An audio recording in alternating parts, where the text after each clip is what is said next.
Paano ka magiging partial co-owner ng Jollibee Foods Corporation sa halagang 10,000 pesos?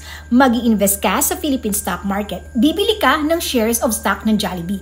Sa halagang 10,000 pesos, pwede ka makabili ng 40 shares of Jollibee dahil ang market price per share ng Jollibee as of August 18, 2025 ay 227.4. So, yung 10,000 pesos mo, i-divide mo sa 227.4, that's 44. Pero ang board lot ng Jollibee ay 10. Pag sinabi mong board lot, ito yung minimum number of shares na pwede mong i-trade sa stocks. Okay, simulan mo ng aralin ng stock market. Ang simple investing strategy nito para maging partial co-owner ka ng Jollibee.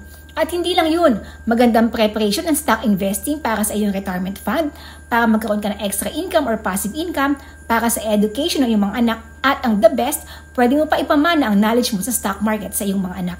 If you want to learn more about investing in the Philippine stock market, i-follow mo lang ako. Salamat, Cynthia Fuller.